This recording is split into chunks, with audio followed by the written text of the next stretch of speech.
Hello there and welcome once again to Red Gaming Tech for your daily dose of gaming news with myself, Amasa.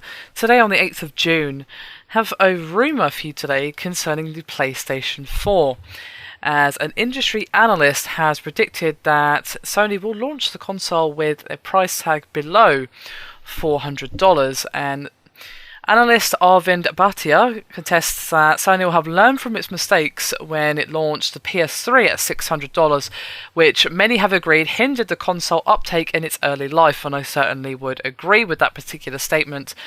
The expense of the console is certainly the reason I went with an Xbox 360 at the time, because, well, I was a student, I didn't have much money, and which one was I going to go for, despite the fact that I really wanted to go for a PS3 because I was a Sony gal up until that point, but at the end of the day, it was a very expensive console.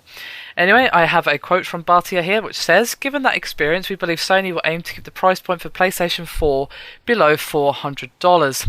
And this does support predictions made by Wedbush Morgan analyst Michael Patcher, who estimated a launch price of around $350, approximating as well a $399 price tag for the Xbox One.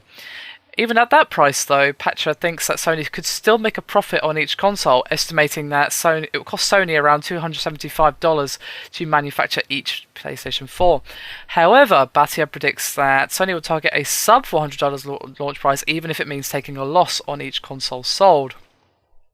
But they both do agree on the fact that the Xbox One may be more expensive than the PS4, later adding that a launch price below $400 from Microsoft would be a pleasant surprise.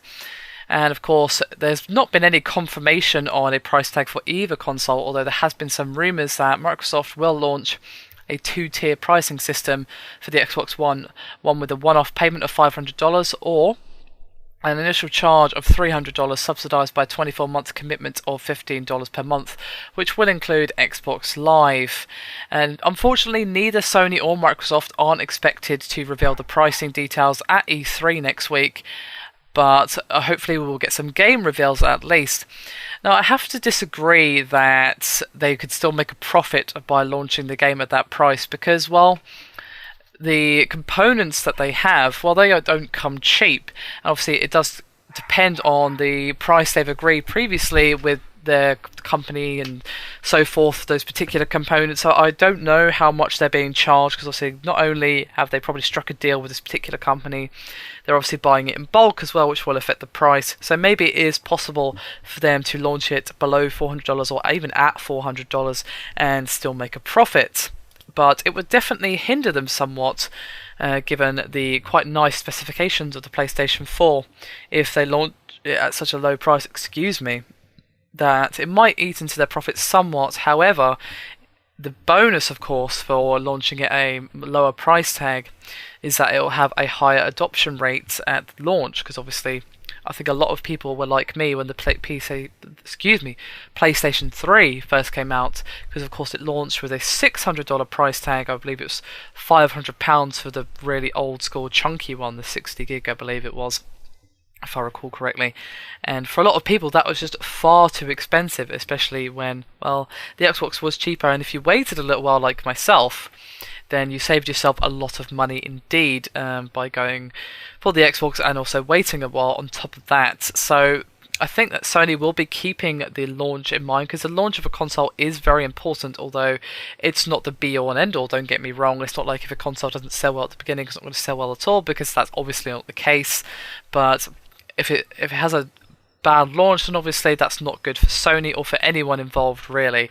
So it would be better if it has a large adoption rate right from the start. So I wouldn't be surprised to see a $400 price tag or around that from Sony, but I think $349 might be a bit cheap. I'm not really sure, and I kind of wonder how that would translate to a UK price, and whether or not we'd be seeing a direct conversion or if it would just be £350 or what have you.